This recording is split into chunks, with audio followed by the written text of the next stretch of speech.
How's it going, guys? It's Lampini again, and I got a special video for you today. We got another Battlebots video, and this one is a rebuild video, as you can tell by the title.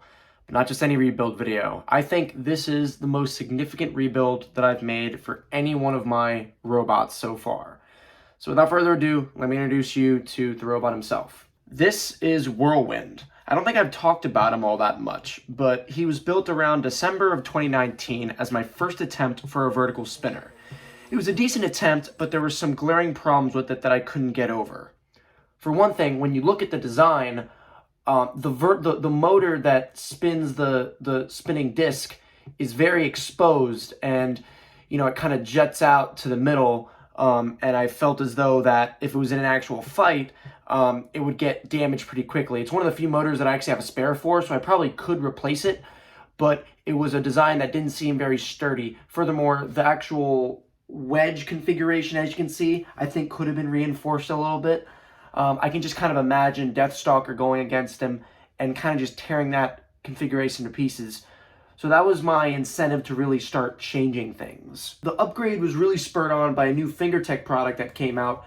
It was this nice, like, spinning beater drum thing for ant weights that, instead of being attached by a FingerTech blade hub, it actually screwed onto the can of the actual outrunning motor. So it was basically a drum weapon that fixed itself around the can of the motor and fixed on two 3D printed bearings.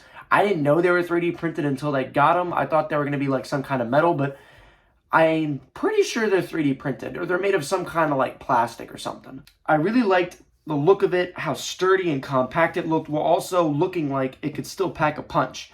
So I decided to base my redesign around it. That wasn't all, though. I didn't think the configuration was still going to be sturdy enough to take a big hit from a horizontal spinner, so I decided to come across another solution.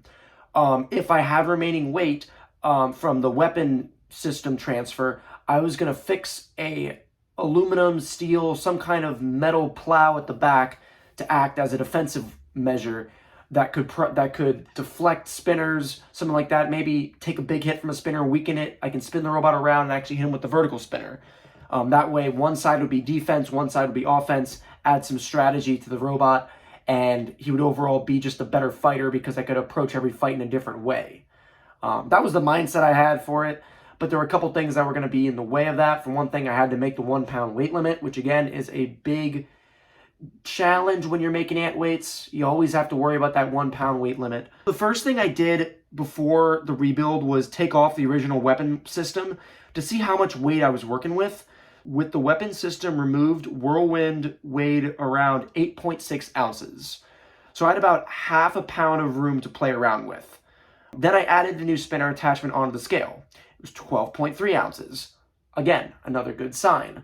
That doesn't take into consideration all the screws and all the other materials that I would have to use to fix it onto the chassis, but we were still looking at about more than 3.5 ounces, right? So we were doing pretty good. Then came the dilemma of how I was going to attach the bearings to the chassis, because there wasn't enough space inside to fit the two bearing blocks, and I would have to cut holes in the chassis for the drum to actually fit and hit the opponents.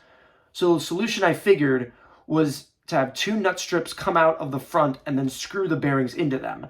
As you can see here, it ended up working pretty well.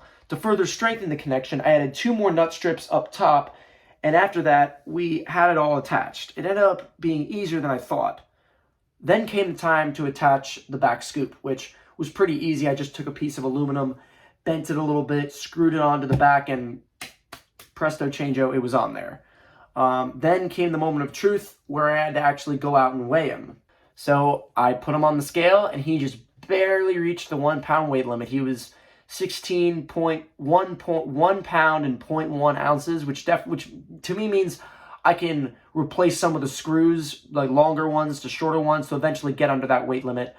So the rebuild was a success. I was able to upgrade the weapon system to something more destructive and sturdy, and also have a defensive piece around back that would allow me to absorb hits, as well as just have a more versatile robot. The only downside is he's not invertible, and he doesn't have a self-righting mechanism like Vindicator and Deathstalker, so if he was to face Vindicator, he would have to avoid getting flipped over. But I think that's a small price to pay because he's a very, very maneuverable robot, as you'll see when I test him out. He drives really well. The weapon, hums. It works like a charm. Very, very successful rebuild, and you're going to see it because what do we like to do after at the end of all these videos? Test out our robots. So there is a Tombstone Hex Bug in the new test box right now. Let's get the new Whirlwind in there, and let's see some carnage. All right, guys, it's all come down to this. We got Tombstone versus the new and improved Whirlwind. Who is going to be victorious? I think you all can guess. But here we go.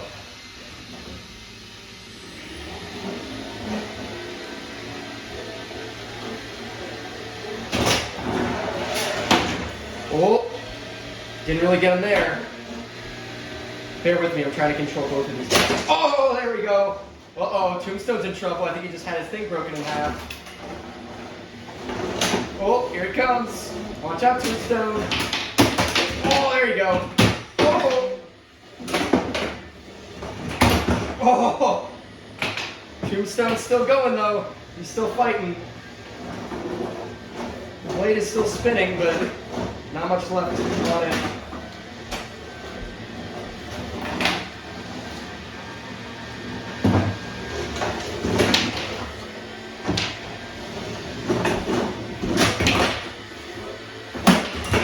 Oh no. Wow, he's still standing though. You see he hit the ceiling that time. Oh boy. Tombstone's still kicking though. Another big shot by Whirlwind. Oh, another big shot into the corner there. With half a blade, just like the real Tombstone. That's happened a couple times in some of his fights. There we go, another big shot. Let's go, Whirlwind. Oh, again.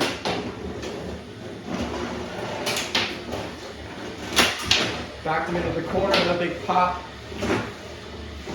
Oh, man. You can see the air that he gets. Oh, boy. And again. But he's still standing. Oh, big shot again.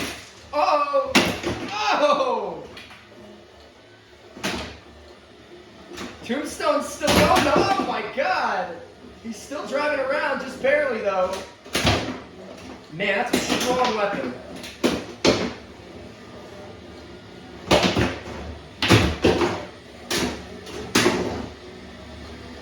But Tombstone is still going. Trying to last the whole couple minutes here. Oh man! Another big shot by Whirlwind, and again he's got him back into the corner. Tombstone on his side now. Oh, he gets away though. He's still fighting with just the one half of his blade, and another massive shot by Whirlwind, who now seems to be stuck. Tombstone, this is his chance to get some points back. Whirlwind's high-centered, but it looks like one of Tombstone's wheels isn't working. And Whirlwind desperately trying to get free here. He's in danger of being counted out. He's not going to be counted out. Get out of there. Come on, Whirlwind.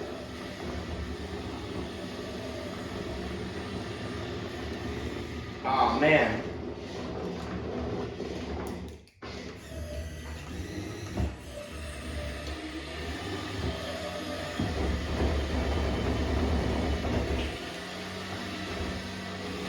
What the hell? All right, jump cut. All right, he's free. So let's get back to the action here. I'm actually pretty surprised by the Hex Bug. It's still working. But guess what? So is Whirlwind. Oh, here he comes again. Oh, big shot. Again. Tombstone high centered here on the side there. Whirlwind getting in from the behind there. Shooting up. Oh, another big shot. Into the air he goes. Oh, another big shot. Tombstone getting the blade spinning again. That's not going to cut it. You can see there again. Oh, man. Tombstone is hanging in there, though. Even though he's taking unbelievable punishment from Whirlwind. Oh. So, Tombstone may be small. He may not be, 1 pound. But I'm very impressed with how this spinner's working. on Whirlwind. It looks very sturdy and it looks like it's getting the job done. Oh, God.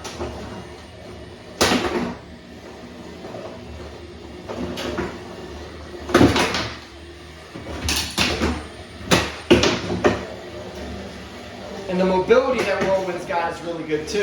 He's got good mobility. Oh, man. I was going to see how high he'd actually go, but he's hitting the ceiling. And now he's back into the corner here. Whirlwind's trying, oh, another big shot.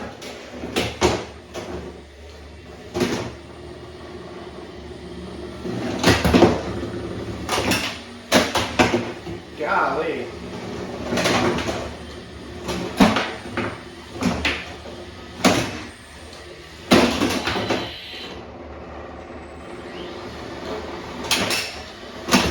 Oh, God. All right. I think I'm going to call it there. Let's get this poor guy out of here.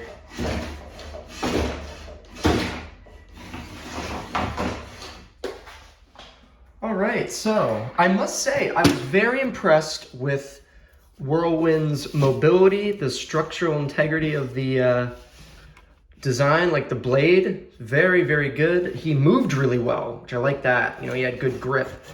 And that means that it's going to be easy for him to use the defensive scoop as well.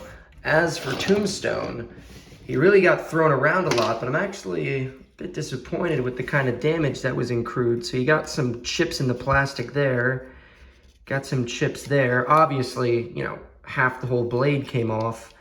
A bit of scuffs on the tires. There's a bit of a chip taken out there. You can see a bunch of marks. I'm not satisfied with this. I think we're gonna have to bring out the big guns. Deathstalker, you know what to do. Sorry, Tombstone, that wasn't enough. You're gonna have to face the wrath of Deathstalker. Oh, yeah. All right, here we go. Oh, boy. Oh, my God. There go both the wheels. Oh, man. Oh.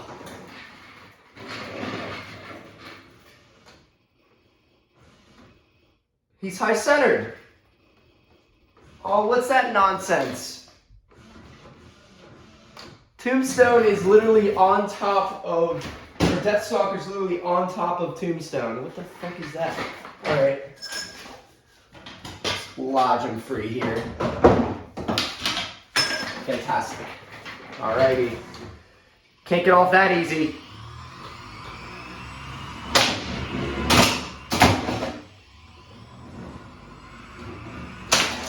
Oh! God damn. Oh! There's literally just chunks of them. Oh, boy. Oh, man. Deathstalker's still the deadliest robot that I got. Whirlwind had a couple nice jabs, but Deathstalker's really the heavy hitter here. Oh my God. All right, time to assess that damage. Well, this video was originally going to be about the new Whirlwind upgrade that I made, but Deathstalker kind of stole the show here. So let's see.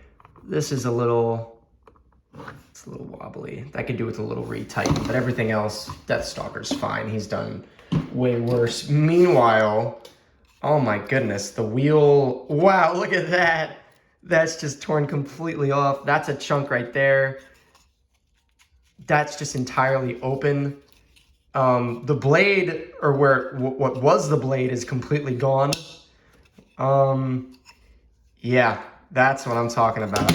There are literally pieces of Tombstone all over this new arena. I'm probably gonna have to get Fatal Deviation, the little dustpan guy that I have, to clean it up, because he is, well, there goes that. Well, that's a bit of a weird conclusion, but anyway, yeah, so that is my video talking about Whirlwind, the upgraded Whirlwind that I have. As you see, he did some damage, not really comparable to Deathstalker, but like I was saying, the main thing I wanted with him was a robot that combined a good offense, but also a good defense. And I would love to see if Whirlwind faced off against Deathstalker to see who would win. I unfortunately I unfortunately don't think that's going to happen anytime soon because I don't want any of these guys to get smashed. But, God, if I had to pick, who knows who would win? Because if I was Whirlwind, I'd probably do that, and try and, break it up there. And if the blade stops, you spin your way back around with the spinner and try and do what damage you can. Because let's see here. If he goes head to head with the blade like this, he's got a chance of lifting him up, popping him in the air. So who knows? But anyway, that is Whirlwind. My 3 ant weights, I think, are finally perfected. Each one, I think, I'm completely satisfied with. Yeah. Well, that about wraps up today's video. Hope you guys enjoyed watching Whirlwind develop and get upgraded into this guy right here. I think this is one of the robots that I think has a chance of legitimately winning a fight in a competition. Never know what my expectations are with that since I've never entered one, but I like the kind of dual design here, the fact that it all fits under 1 pound, how well it drives, and of course how well the weapon works. So he's going to go right here until his time has come to enter a competition. It's coming, guys. Don't you worry. One just needs to show up in my area, and then I'm right on it. I have a new job that'll allow me to do it and everything. So that concludes today's robot building video. You'll see me next week for Week 10's NFL football reviews. I've been Lampini, and I'll see you next time. Take care, guys.